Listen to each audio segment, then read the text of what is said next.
"Security, escort this woman out. She doesn't work here." Those words echoed through the marble lobby like a gunshot.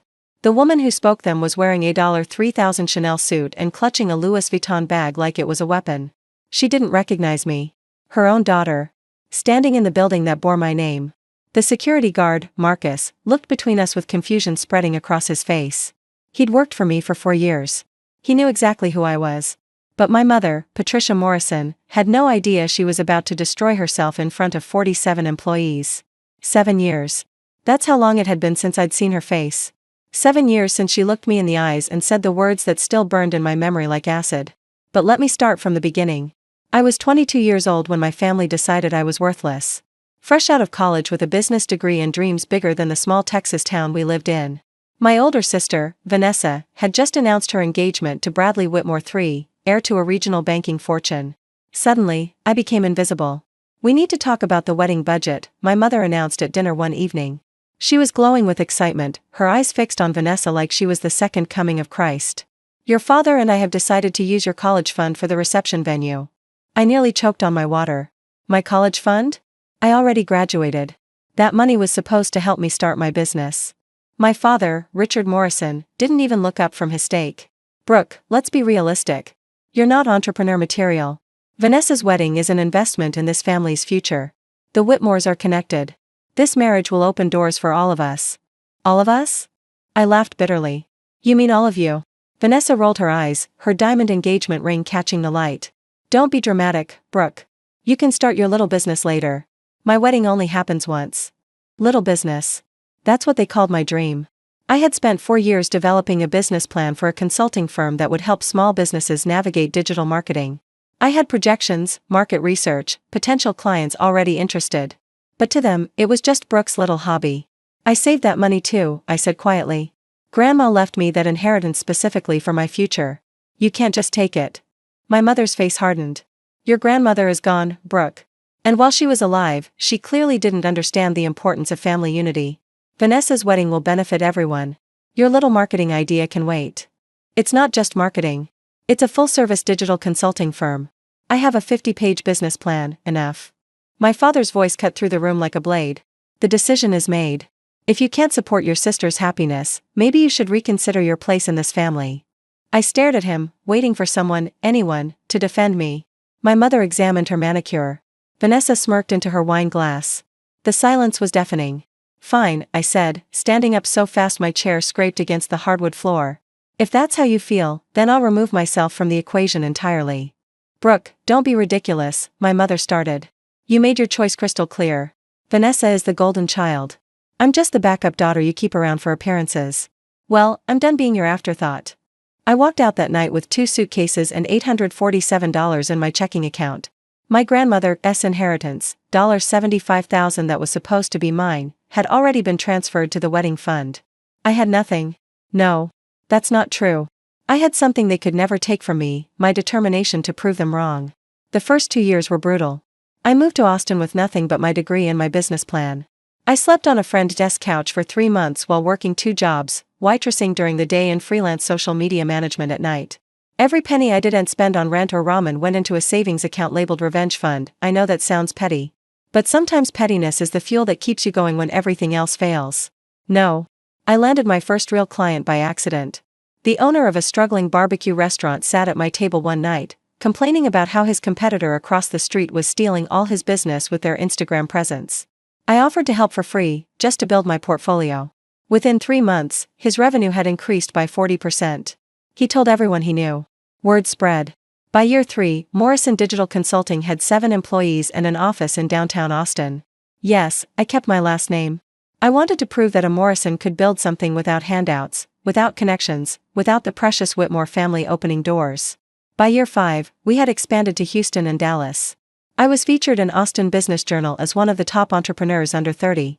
By year 7, Morrison Digital Consulting had become Morrison Enterprises, a full-service business consulting firm with 200 employees, offices in 5 states, and a client list that included 3 Fortune 500 companies. Our annual revenue had crossed $50 million. I had done it. Without them. Without a single dollar of support or a single word of encouragement. And they had no idea. I had deliberately stayed out of family-focused media. I used my first name, B. Morrison, in most press coverage. I declined interviews that wanted personal background stories. I kept my social media private. I wanted my success to speak for itself, not to become ammunition in family drama. But I always knew there would come a day when our paths would cross again. I just didn't expect it to happen like this. The morning my mother walked into Morrison Enterprises' flagship building in Austin, I was coming back from a client breakfast meeting. I had dressed down that day, jeans, a simple white blouse, minimal makeup. I looked nothing like the polished executives in their power suits hurrying through the lobby. I noticed her before she noticed me. She was standing at the reception desk, speaking in that haughty tone I remembered so well. Beside her was Vanessa, looking considerably less radiant than she had 7 years ago. The designer clothes were the same, but there was a tightness around her eyes, a tension in her jaw that suggested things weren't going as perfectly as planned. "We have an appointment with B. Morrison," my mother was saying to the receptionist, Jade, who was handling the situation with admirable professionalism. "We're potential investors. The Morrison Group is interested in a partnership." I nearly laughed out loud. The Morrison Group. My father's company. The same company that had been struggling for years because they refused to adapt to digital marketing, the very thing I had tried to tell them about 7 years ago. I had done my research. I knew the Morrison Group was hemorrhaging money. Their traditional advertising model was obsolete. They had lost 3 major clients in the past year alone. They needed help, the exact kind of help I specialized in providing. The irony was so thick I could taste it. I was about to approach the desk when my mother turned and spotted me standing near the elevator. Her eyes swept over me with that dismissive look I knew so well, the one that said you re beneath my notice. "Excuse me," she said, her voice dripping with condescension. "Do you work here? We've been waiting for 10 minutes. Someone needs to escort us to Mr. Morrison's office immediately." She didn't recognize me. Her own daughter. Standing 3 feet away from her. I had changed, of course. 7 years of building a business had transformed me. I was more confident, more composed. I carried myself differently. But still, a mother should know her own child. "Mr. Morrison?" I repeated, allowing a small smile to play at the corner of my lips. "Yes, being Morrison. The CEO. Don't tell me you don't even know who runs this company." She turned to Vanessa with an exasperated sigh. "The quality of employees these days is appalling." Vanessa was staring at me with a strange expression. Something was flickering in her eyes, recognition trying to break through. "Mom," she said slowly, "doesn't she look like security?" my mother called out, cutting Vanessa off. She pointed directly at me. "Security, escort this woman out. She doesn't work here." Marcus, who had been standing near the entrance, walked over with a barely concealed grin on his face. "Ma'am, I'm going to need to see some identification from you." "From me?" My mother's voice rose an octave. "I'm Patricia Morrison. I'm here for a business meeting. This woman is clearly trespassing." "Actually," Marcus said, "I was talking to you. I need to verify your appointment." He turned to me. "Good morning, Ms. Morrison. How was your meeting?" The color drained from my mother's face. Slowly. Like watching a sunset in reverse. "Ms. Morrison," she whispered.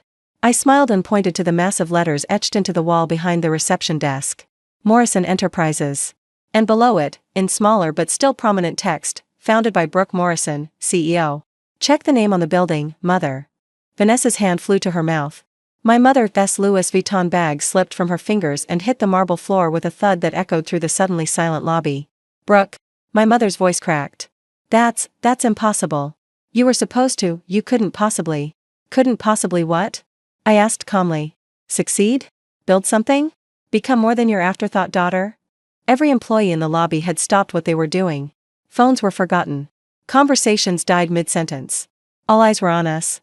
"This is a mistake," my mother said, her composure cracking further. "This can't be your company. You didn't have any money. You didn't have any connections. I didn't have your support," I finished for her. "You're right. I didn't. What I had was $847, a business plan you called a little hobby, and the determination to prove that I didn't need you or your precious Whitmore connections to succeed." Vanessa finally found her voice. "Brooke, we had no idea. Why didn't you tell us?" "Tell you?" I laughed, but there was no humor in it. "Tell the family that stole my inheritance for a wedding? Tell the parents who said I wasn't entrepreneur material? Tell the sister who called my dream a little business?" I shook my head. "You made it very clear that my success would be inconvenient for your narrative. So I built it without you." My mother was trembling now. "Brooke, sweetheart, we're family. We can explain everything. Your father, the Morrison Group, we need your help." And there it was. The real reason they were here. "I know exactly why you're here," I said. The Morrison Group is failing. You've lost $12 million in the past 2 years. Your biggest clients are jumping ship because you refuse to modernize. You need a digital consulting firm to save you, and you heard B. Morrison was the best in the state. I paused, letting the words sink in. You just didn't realize B. Morrison was the daughter you threw away. My mother's face cycled through emotions, shock, shame, and then something uglier. Calculation. Brooke, this is perfect. Don't you see? We're family. We can merge the companies. Morrison and Morrison, it's destiny. Destiny? I stepped closer to her, lowering my voice so only she and Vanessa could hear. Let me tell you about destiny, mother. Destiny is sleeping on a friend's couch for 3 months because your family stole your future. Destiny is working 18-hour days while your sister posted photos from her honeymoon in Bali, a honeymoon paid for with my inheritance. Destiny is building a $50 million company from nothing while the people who were supposed to believe in me never even bothered to Google my name. Brooke, please, Vanessa started. How's Bradley, by the way? I asked sweetly. I heard the Whitmore fortune wasn't as solid as advertised. Gambling debts, wasn't it? And the divorce was finalized 6 months ago. Strange how no one mentioned the Whitmores opening doors for the family after all. Vanessa's face went white. How did you? I'm a business consultant, Vanessa. Information is my currency. I've known about every setback, every failure, every desperate attempt to keep up appearances. I just didn't care enough to interfere. My mother grabbed my arm. Brooke, you have to help us. Your father is devastated. He knows he made mistakes. We all do. But you can't just let the family business fail. I gently removed her hand from my arm. The family business? You mean the business that was too important to waste resources on my little hobby? The business that would have benefited from digital consulting 7 years ago if anyone had bothered to listen to me. We were wrong, my mother whispered. We were so wrong. Please, Brooke. I'm begging you. I looked at her, really looked at her. The woman who had dismissed my dreams. The woman who had chosen a wedding venue over her daughter's future. The woman who, 5 minutes ago, had tried to have me thrown out of my own building. Do you remember what you said to me the night I left? I asked quietly. When I told you that taking my inheritance was wrong. She shook her head, tears forming in her eyes. You said, if you can't support your family's decisions, then maybe you should handle your problems on your own. Those were your exact words. Handle your problems on your own. I straightened my shoulders and looked her directly in the eyes. So that's exactly what I did. And now, I'm going to give you the same advice you gave me. Handle your problems on your own. Brooke, please. Marcus, I called out, please escort these ladies out. They don't have an appointment. Marcus stepped forward with professional courtesy. Ma'am, if you'll come with me. My mother stood frozen, tears streaming down her face. Vanessa was staring at me like she was seeing me for the first time. Maybe she was. You can't do this, my mother said, her voice barely above a whisper. We're your family. No, I replied, my voice steady and clear. You're strangers who happen to share my DNA. My family is the team of 200 people who believed in me when you didn't. My family is the mentor who gave me my first chance. My family is everyone in this building who helped me build something you said was impossible. I turned and walked toward the elevator. Behind me, I could hear my mother's sobs, Vanessa's stunned silence, and Marcus's polite but firm instructions to leave the premises. As the elevator doors closed, I caught one last glimpse of my mother's face, the shock, the regret, the dawning realization that she had lost something she could never get back. The Morrison Group filed for bankruptcy 3 months later. My father had to sell their house, the house where I grew up, the house I was thrown out of, to cover their debts. My mother moved into a small apartment on the other side of town. Vanessa, without Bradley's money or our parents' support, got a job as an administrative assistant at a company that, ironically, was one of my clients. They tried to contact me several times. Emails, phone calls, letters. My father even showed up at the building once, but security turned him away. He stood outside for an hour, looking up at the Morrison Enterprises sign, before finally walking away. I watched from my office on the top floor. I won't pretend it didn't hurt. I won't pretend there wasn't a part of me that wanted to run downstairs and tell him everything was forgiven. But forgiveness isn't something you give to people who only want it because they need something from you. Forgiveness is earned through genuine remorse and changed behavior, not through desperation when the consequences of cruelty finally catch up. 6 months after that day in the lobby, I was featured on the cover of Forbes.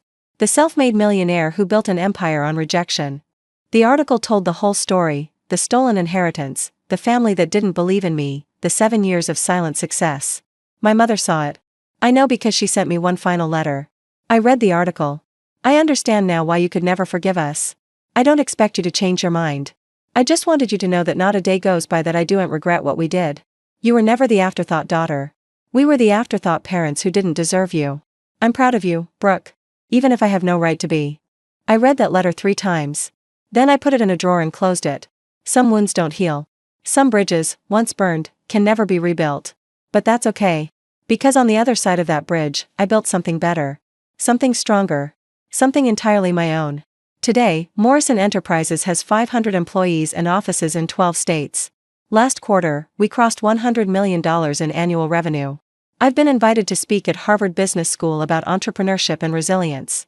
And every morning, when I walk through that marble lobby, past the reception desk where my mother demanded I be thrown out, I look up at those letters on the wall. Morrison Enterprises. Founded by Brooke Morrison, CEO. That name isn't a reminder of where I came from. It's a monument to where I went. On my own terms. By my own hand. Without anyone's permission. Because the best revenge isn't proving them wrong.